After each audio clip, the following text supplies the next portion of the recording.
There are kids in this world who are different. Special. There are these kids out there somewhere. Whittier calls them the Four. Why is it always 6 minutes?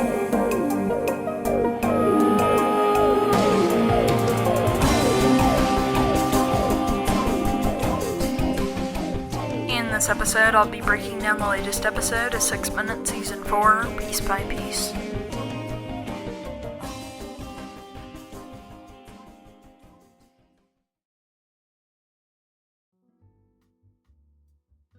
Hey, Review Pop listeners, it's Landon Mueller. We're here today talking about the penultimate episode of 6 Minutes Season 4, called Out to Fix the Timeline. And we're joined here by a wonderful 6 Minutes Superfan, Petra. Hey Petra, how you doing? Hi, I'm doing good. How are you? Great, yeah, I'm doing great. It's so great to have you on the show, and you're a huge 6 Minutes and Cam fan. Yeah. I'd love to hear a bit about how you got into 6 Minutes and how it's become so important to you. So back in 6th grade, it was about like the first week of school, and my teacher put on this podcast. And at first I was like, oh, I don't care about this. And like whenever an episode would come on, I wouldn't pay attention. But towards like the 20th episode of season 1, I was like, wait a minute. So then I started listening to it and I got really into it. So I listened to it out of school. I listened to it during school, even when like the teacher wasn't playing it. And while waiting for season 3, I was like, okay, I can't do this, so I just re-listened to season 2 again. It's definitely become a big part of my life, so I think it's great how many people, enjoy 6 Minutes. I think I'd do anything to re-listen to 6 Minutes for the first time again. Yeah. All right, yeah, well, we got 9 clips today from a big episode, 21 minutes, and yeah, it's gonna be great. Here we go with the first clip.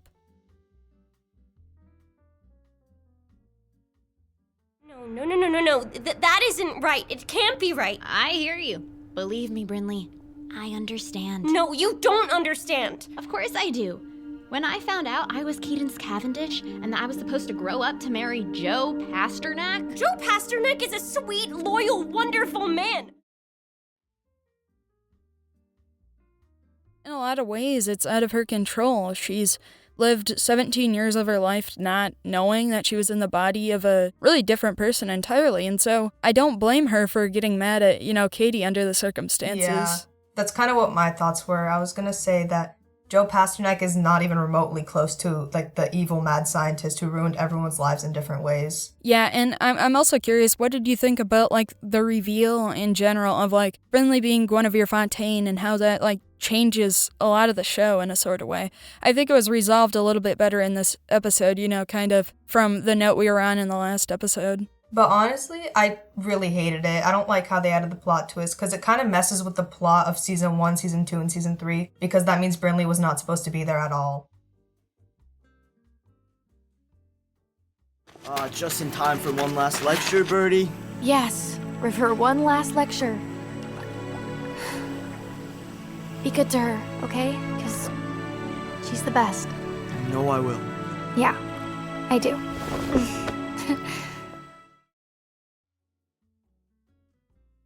He's caused her and Holiday so much trouble, but I think in this moment it really doesn't matter, and so I also think Birdie has grown so much from season 3. Birdie didn't just grow physically, she also grew mentally and emotionally. Yeah, for sure.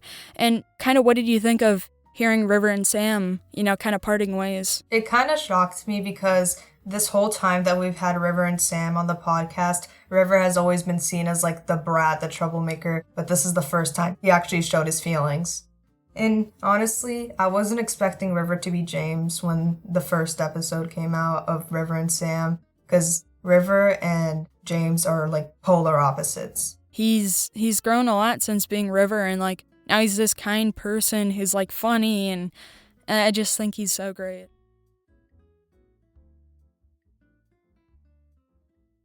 I'm here, Jude. How's our contingency plan going? I managed to find a code for every single Camila model on the island. Now, when the portal opens and we find Brynleigh, I want her secured. When Ivan was talking about the Camilla codes, I think, that's their access code, so Jude can take over their bodies and control them once again. Oh, wait, that's low-key a good prediction. Yeah. What do you kind of think of, every time Cyrus and Brynleigh have to say goodbye and, like, how that makes you feel? Honestly, it's happened a million times and I've gotten used to it. But it's kind of makes me feel better to hear them, like, say their final feelings one last time. Yeah. It's possible that, Jude's plan is foiled in the finale, but we really don't know. And so I think it'll be super interesting. GZM Shows loves putting plot twists.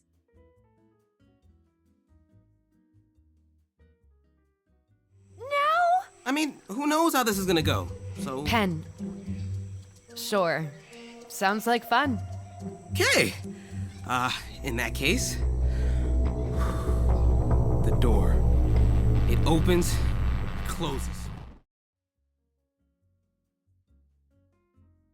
It's great because it's happening during, like, the most chaotic time. Yeah, that's what I noticed. Like, like specific things are happening between two characters like River and Sam, Penn and Casey, Brynleigh and Cyrus. I found this part really cute, honestly. Like, the thought of Casey and Penn has definitely grown on me, because it definitely wasn't an immediate thought during season 3. So, do you ship them in a sort of way? Like, has it grown on you too? It's growing on me. It's really cute, but, like, the age threw me off for a bit, but now I realize they're only, like, a year apart from what you've told me. Yeah, I think so too.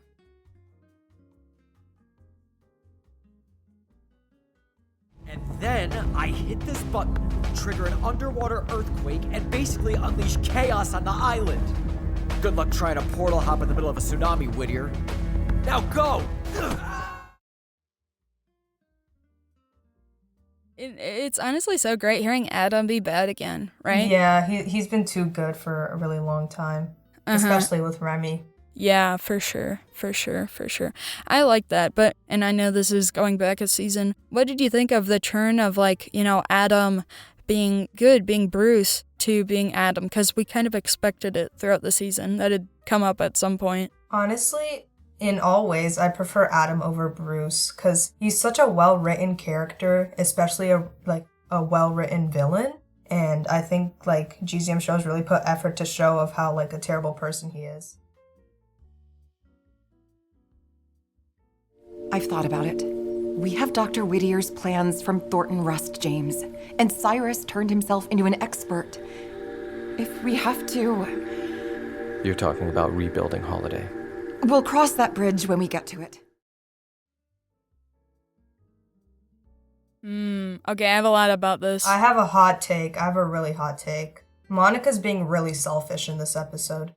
Because, like, what do you mean the daughter you almost threw away your life for, you're saying that you could just rebuild her just because she's a robot? Like, you can't rebuild the Holiday. You can rebuild a Holiday, you can't rebuild the Holiday. Yeah, that's kind of my thoughts, because, like, you can't rebuild Holiday, because she will never be the same. Holiday was created using Cyrus's stem cells, so... Yeah, and especially since the stem cells came from when Cyrus was a newborn. Holiday can't be replaced, and nor should she. They're looking at their daughter like she's a project, but she's so much more than that.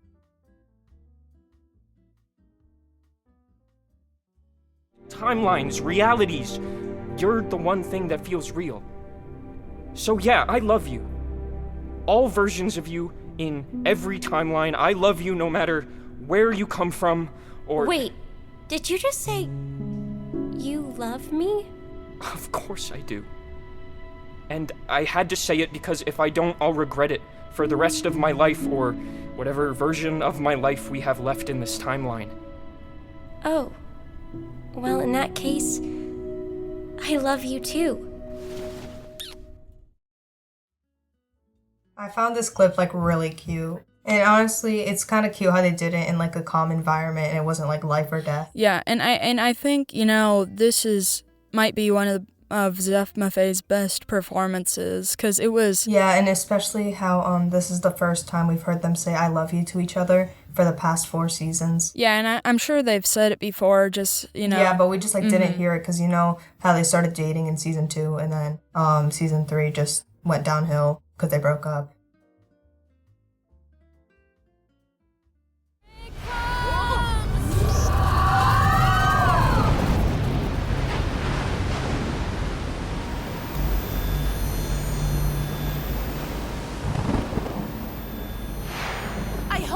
Everyone made it off the beach. Holiday! Look across the island! Yeah. Also, fun fact, I was listening to this while in class, so I couldn't make a face. So I was just listening to this with like a straight face. But like in my mind, I was like, this is insane. Yeah, for sure. It's have you ever seen the movie Avengers Endgame? Because that's kind of, there's tons of, portals opening up everywhere. We're going to meet again. Somehow, some way. I know it in my heart. Me too. Okay, Katie, we're ready. Let's do this. 1, 2.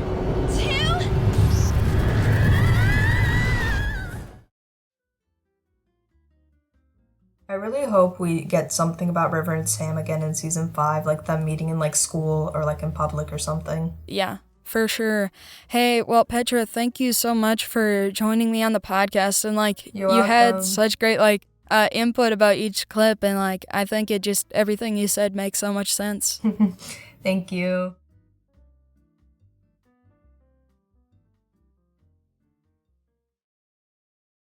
Until next time, this is Landon saying peace, love, and time travel.